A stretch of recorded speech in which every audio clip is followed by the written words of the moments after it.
kami akan menjelaskan mengenai modul 1 sampai 4 untuk menyelesaikan tugas post-test praktikum pemrograman komputer. Kami dari kelompok 2 yang beranggotakan saya Aska Winantia dengan NIM D600-247 dan juga rekan saya Rizky Amalia Junior dengan NIM D670.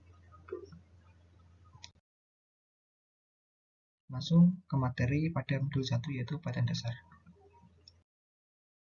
Tujuan praktikumnya yaitu mampu mengenali bahasa pemrograman Python serta sejarahnya.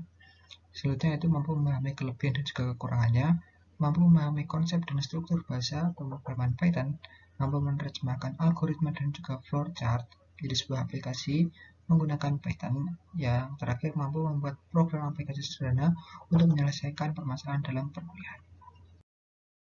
Oke, lanjut ke materi. Yang pertama ada pengertiannya yaitu bahasa Python sendiri yaitu bahasa pemrograman yang memiliki model script di mana yang tertuju pada keterbacaan kodenya, di mana kodenya itu cukup mudah dipahami. Adapun nomor 2 yaitu kelebihan dan juga kekurangannya. Nah, kelebihannya yaitu bahasa ini cukup mudah digunakan karena apa? Lebih simpel, keterbacaan kodenya juga cukup mudah dipahami. Sementara kekurangannya yaitu bahasa pemrograman ini lemot ketika digunakan untuk kode yang cukup banyak. Untuk selanjutnya yaitu pada algoritma. Oke, algoritma sendiri kita lihat pada gambar di samping. Saya ambil contoh satu, di mana kita langkah yang pertama itu pada bagian mulai nanti kita awali dengan mulai, selanjutnya yaitu mengisikan identitasnya, lalu kita menginputkan datanya. Nah, nanti ada opsi, di mana opsinya nanti untuk menampilkan datanya, sementara untuk tidak nanti keluar dari aplikasi langsung selesai. Nah, itu merupakan algoritmanya. Nah, sementara flowchartnya itu sendiri kita mulai dari bagian awal sendiri ada bagian mulai, di mana setelah kita mulai ada bagian petunjuk identitas diri. Nanti kita isi, lalu akan muncul input datanya sendiri. Nah, input ini akan menuju ke langkah selanjutnya itu pada bagian opsi. Opsi ini ada bagian iya atau tidak. Nah, ketika iya nanti akan menampilkan datanya. Data yang sudah dibuat, sementara tidak nanti langsung keluar ke program dan juga selesai. Nah, kita lanjut. Ini merupakan script bagian pengandaiannya.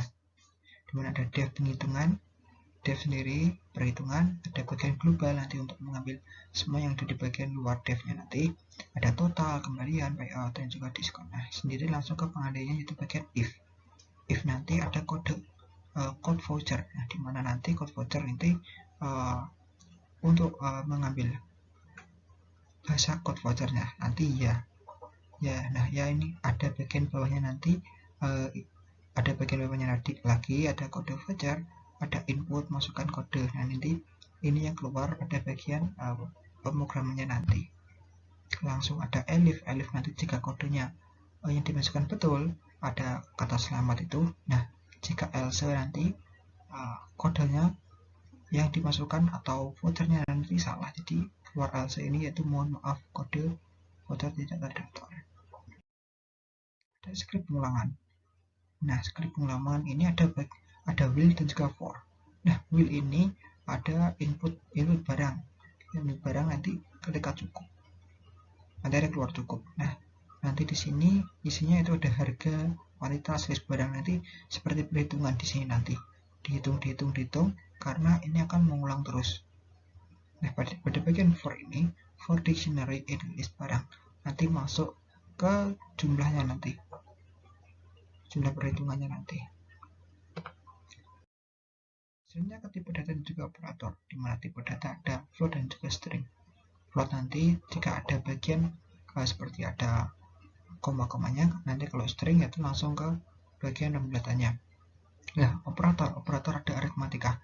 Aritmatika di sini pada program yang kami buat ada seperti tambah, kurang, dan juga kali seperti itu. Baiklah, saya Rizky Amalia Junior. Di sini saya akan menjelaskan ataupun melanjutkan penjelasan dari rekan saya. Di sini saya akan menjelaskan tentang modul 2, di mana modul 2 itu berisi Python GUI dengan PySub 2. Tujuan praktikum pertama, praktikum mampu membuat aplikasi sederhana menggunakan Python 2. Praktikum mampu menerjemahkan aplikasi dari Python dasar ke GUI, Graphic User Interface. Yang ketiga itu praktikum mampu menerjemahkan algoritma dan flowchart menjadi aplikasi menggunakan Python, GUI, dan Python 2.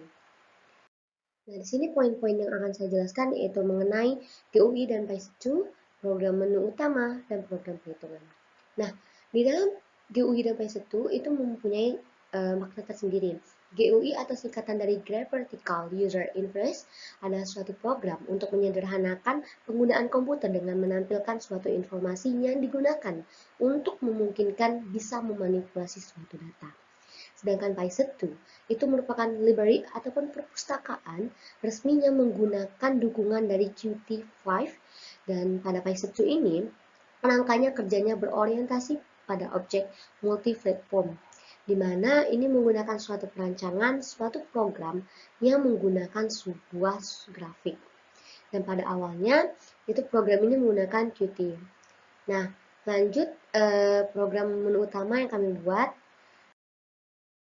yaitu pertama menu login. Nah, di dalam menu login ini terdapat beberapa komponen seperti email, username, dan password.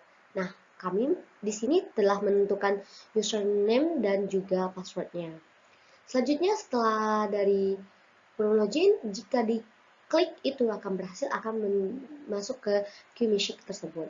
Selanjutnya itu ada tampilan menu utama. Nah, di dalam tampilan menu utama ini terdapat beberapa subbab yaitu logout, keluar, dan data toko ataupun perhitungan. Baik. Nah, di dalam masing-masing komponen ini ataupun subbab ini, data toko tersebut mempunyai dua subbab, yaitu data produk dan juga data karyawan. Nah, di sini kami menggunakan data produk ataupun data karyawan itu dari PT Samsung Indonesia. Dan di sini ada sekitar 10 data dari PT Samsung Indonesia dan data karyawan yang udah lama bekerja di PT Samsung ini. Nah, selanjutnya itu ada yang disebut program perhitungan. Di sini ada program pembayaran, di mana program pembayaran ini terdapat komponennya itu tanggal, nama barang, harga, jumlah permintaan, diskon, harga barang, total. Nah, di dalam total ini kami menggunakan fungsi dari Python untuk dengan menggunakan beberapa rumus agar total tersebut bisa terdeteksi dengan otomatis. Nah, ini kami menggunakan count. Jadi ketika dipencet connect itu akan menghasilkan nilai total itu dengan sendirinya dengan data yang telah ada. Dan jika kita klik delete, itu juga bisa untuk menghapus total semua yang telah kita isi. Dan jika back, itu kita kembali ke menu utama. Selanjutnya itu ada program distribusi. Nah, di dalam program distribusi ini terdapat tanggal. Yang namanya distribusi berarti untuk menghitung jarak kan. Nah, jadi di sini kami memasukkan komponen beratnya, terus biaya jasa untuk ongkirnya, terus juga tujuan untuk kita antar suatu produk tersebut ke suatu daerah yang dituju.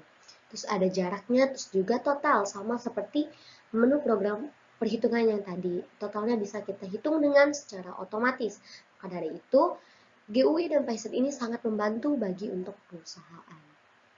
Oke. Modul 3.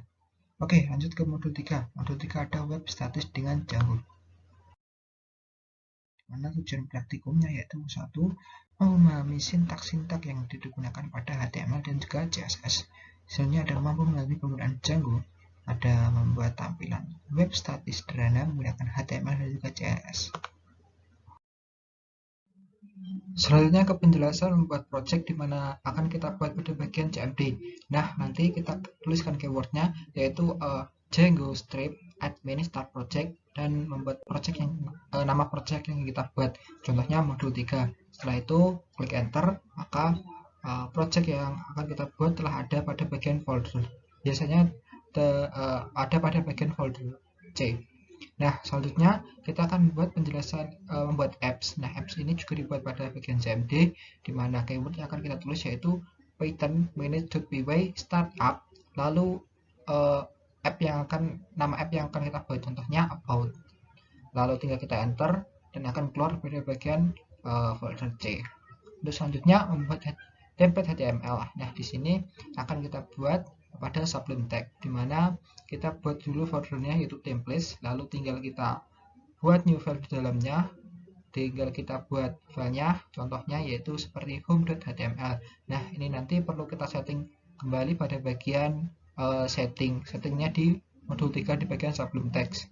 Ada di bagian template dan juga ada pada apps. Apps nanti ya dibuat pada untuk membuat folder tadi seperti about tadi. Nah, untuk membuat template CSS-nya nanti kita buat pada sublim text juga pada folder static. Nah, nanti static ini tinggal kita isikan filenya nanti new file lalu CSS, lalu tinggal kita buat CSS gitu.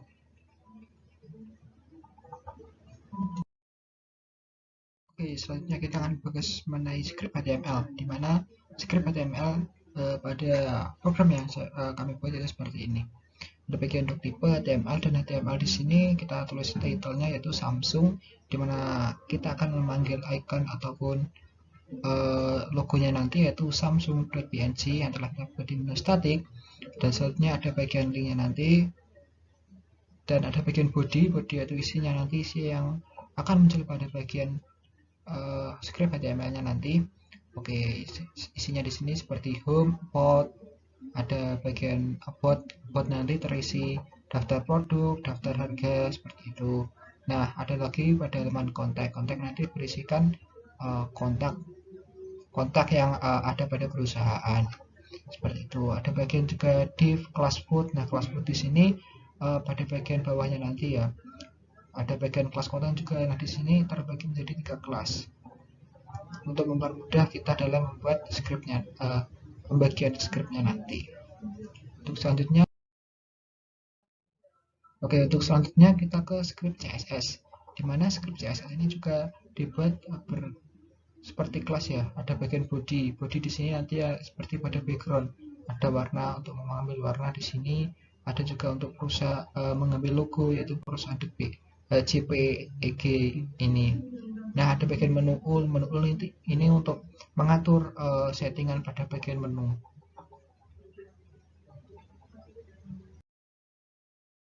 Oke, selanjutnya pada bagian konten.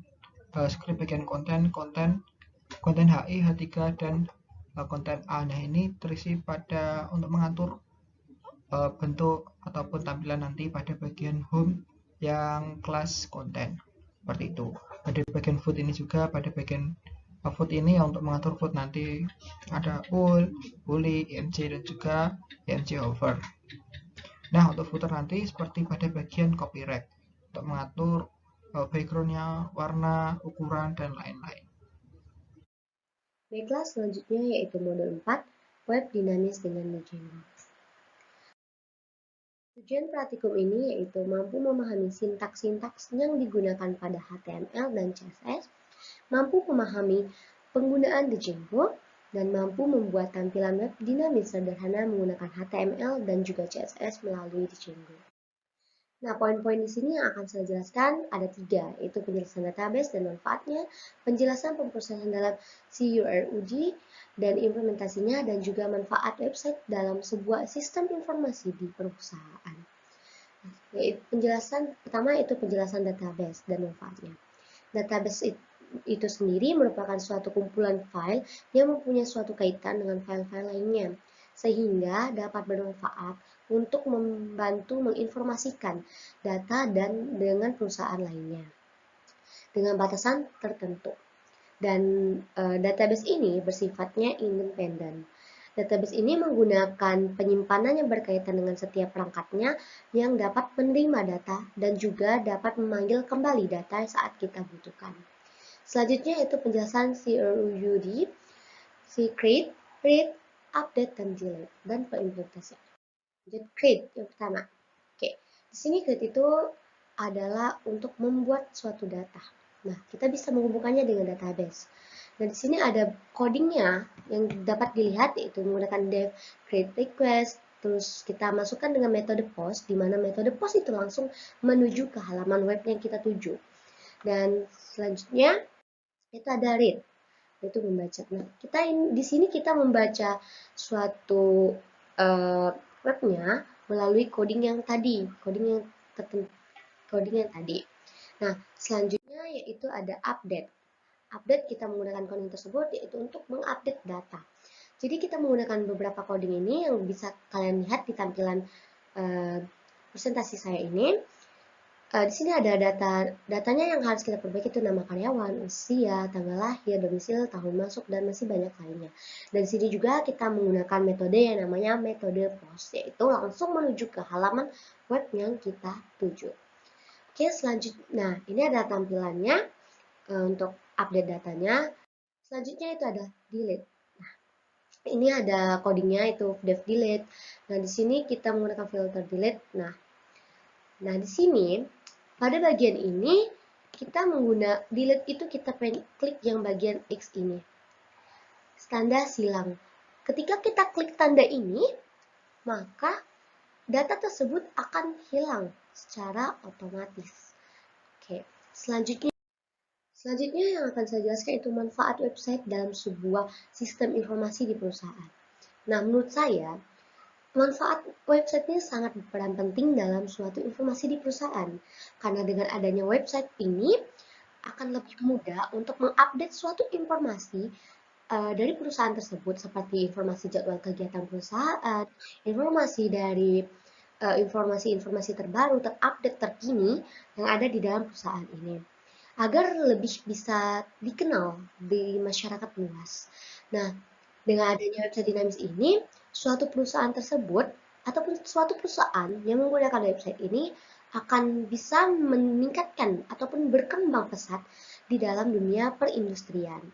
Karena mengingat di mana di zaman era sekarang itu era milenial, banyak anak-anak muda itu lebih menggunakan website dibandingkan dengan membaca koran ataupun lainnya. Maka dengan adanya website, perusahaan tersebut akan lebih berkembang pesat.